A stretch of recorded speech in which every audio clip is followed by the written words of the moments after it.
to SportsLine. Jon Burton, another half hour. We are having a great time talking with two-time former Bellator lightweight world champion Michael Chandler, Iron Michael Chandler.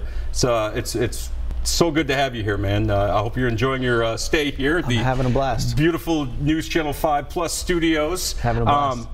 Two-time world heavyweight champion. Tell me about the first time you became a world champion. What was that like? What was your immediate feeling when you knew that you were the best in the world? Yeah, you know, it's the crazy thing is, since it is a fight, you know, you're not exactly there. You know, you're in fight mode. You're in fight or flight mode. You know, you're in fight mode. The adrenaline is pumping. You got a bunch of little nicks and injuries and bruises and stuff. You can't necessarily feel them yet because adrenaline is going, and you know, you're still coming down from that, you know, roller coaster of a ride that you were just on for the last 25 minutes. So it doesn't really quite set in yet. But I mean, when they put that belt around your waist and it's 15 pounds of gold and leather and they strap it around your waist and they raise your hand and they say, and the new, you know, champion of the world, it's definitely nothing short of amazing. And my story is kind of interesting too, because as we said earlier, I started fighting in late 2009, and I was world champion by 2011. So, and that's not a lot of time. No, in less than 2 years, I had 9 fights and had won a world title, had beaten Eddie Alvarez, who's Bellator champ, was a Bellator champion at the time, ended up being the UFC champion as well. So he's, you know, one of the top guys in the entire world. He was ranked number 3 in the world at that time, so I immediately took that number 3 spot in the world. So, you know, less than 2 years into the sport, I immediately got thrusted up to the very top. And then, you know, now there's a lot of expectations. There's a lot of, you know, and luckily I was able to continue that hard work, continue the stick-to-itiveness and that perseverance and that one-track mind of continuing to, you know, what got you to that point won't get you to where you want to go. Because we've seen it so many times, right? You know, in a number of different sports, an athlete or a team reaches the pinnacle and then that's it. You know, I'm old enough to remember Buster Douglas when he shocked the world and knocked out Mike Tyson and basically didn't do anything after that. To have that mentality, not only, you know, do I get to the top, I want to stay at the top. I mean, that takes a very special athlete from a mental standpoint to be able to do that, correct? Yeah, absolutely. I mean, and that's luckily for me, I think it's about putting things into perspective. I mean, if you know you're doing what you're called to do and you know you're doing what you love, what is the alternative? You know, I mean, what other choice do I have than to pour my full self into this, into this sport, into this calling, into this vocation? You know, I mean, the alternative is to not work hard and really squander some gifts and look back and say, man, I wish I would have worked a little bit harder. I wish I would have done this, or I wish I wouldn't have had let this person or this situation or this scenario hold me back. You know, and I've always lived my life like that, and I've lost a lot of friends because of it, because I was married to fighting. I lost a lot of I was lost a, you know, missed every single wedding. I missed every single birthday. I moved all the way across the country. I was not the most popular. It wasn't the most popular family member, nor friend, nor, you know, anything for many years. But you know what they'll say. I mean, they weren't really your friends. If they're not going to 100% support everything you do and understand, hey, this guy's he's on a mission. He's got something to do. I got to be able to understand that. Yeah, right? and the hard work has to back. Not to get all parental on you. Yeah, exactly. Thank you, John. You know, but another thing. Yeah, but the hard work has to be there as well. You know, you can't. And I take pride in my hard work, and it does come from, you know, we spoke about my father earlier, and my mother was the same way. Both my parents worked 2 and 3 jobs.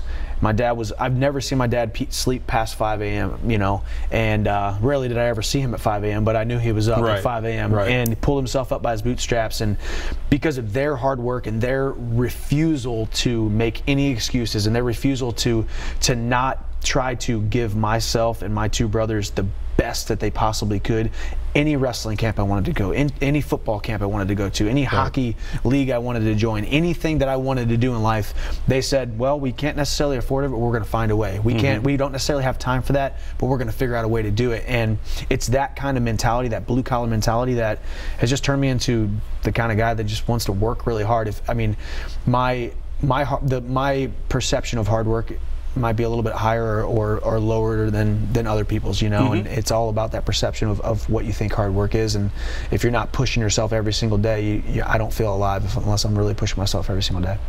Now, as you get ready for a fight, like when does it start? When do you really, bunker down and start your training? How far out before a fight? Take me through the whole thing: the training, the diet, your sleeping patterns. What's it all entail? Your life goes in when you go into training camp. Your life goes into a complete shift. A complete life shift.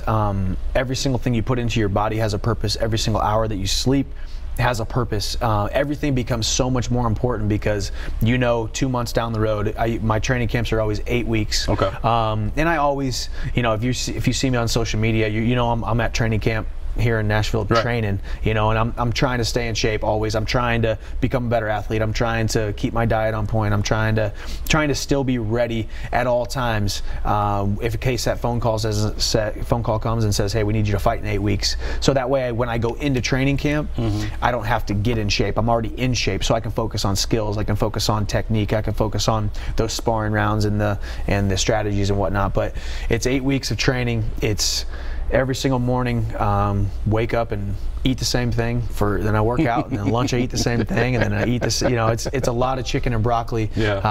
A lot of complex beef. Carbs, all that stuff. Yeah, not as much carbs. I mean, the only carbs that I'm really eating are sweet potatoes. Okay. I have to lose about 30 pounds. So, I go from about 185 to my 155 is my fight weight, and gotcha. And those last 10 pounds or so is just water, but I lose a nice chunk of body fat. Try not to lose any muscle, and a lot of that is supplementation. I mean, now I have all my supplementation dialed in, from all the multivitamins and stuff I take every morning to the fish oils, as you can see, with the former rugby player. I know you got some glucosamine and some fish oils. Man, I got it all. Working on them joints, It takes me a half hour to take them all in the morning. Exactly, breakfast is about 15 minutes, and the half hour after that is the supplements. Sure, yeah. Exactly. And for me, it's not as much even about sports performance these days as it is the recovery, because you're only as good. Your workout is only as good as how well you recovered from the last one. When you're training 2 a days, if you don't get that rest in between, you don't get that recovery, both supplements as well as I do a lot of massage, a lot of rolling on my roller, a lot of chiropractic, a lot of that stuff that really helps keep my body feeling good.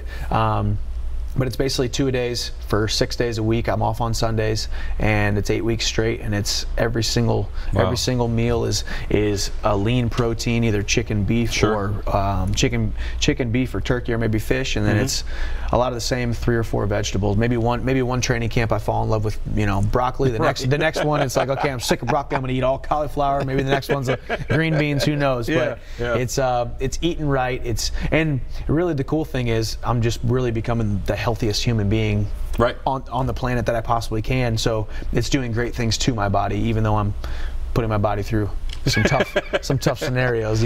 So when do you know, like, okay, do you get to a point when you're in your training camp, like, let's say it's, I don't know, maybe a week or 2 before the fight, before hey, I'm ready to go. I am as prepared mentally and physically as I'm going to be, and I'm ready to go to war and go to win. Yeah, I wish I could say, hey, you always hit that point. Yeah. But I'll tell you what, I've hit that point where it's a week before the fight, and you're like, nothing. I didn't have a really good day. I haven't had, because there's about half, I would say about half the time, you have that last sparring session where you just go in there and you're on point, and your angles are great, and your hand speed is fast, your kicks are coming off, your defense is on point, your takedowns are on point, and everything just, you said, man, if I would have fought just now, anybody in the entire world, I would have won.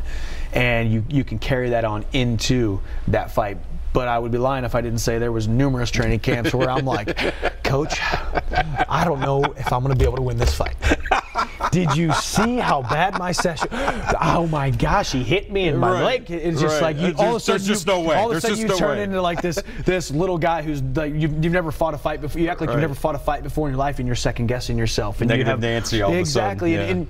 But it's that kind of stuff that you can look back on and laugh at, and then, because those fights, the funny thing about those scenarios is those are the ones where you always go out and you just pummel somebody, and that's like, you have the best performances of your life right after the darkest dawns, where you're just like, I'm pretty sure I'm gonna retire, I'm done, this is not, so that's one of the most trying things about this sport, is it's literally an emotional roller coaster, and you're exhausting yourself physically, but then you're trying to build yourself up mentally, and then the physical doesn't exactly line up with the mental and the spiritual, and it's a science experiment every single training camp that you go into. And I've really learned to have zero expectations. You know, I've learned I've been okay with, okay, if I have the worst training camp in my life, that doesn't mean I'm going to lose my fight. If I have the best training camp in my life, that doesn't mean I'm going to win my fight, because I've had both of those scenarios happen.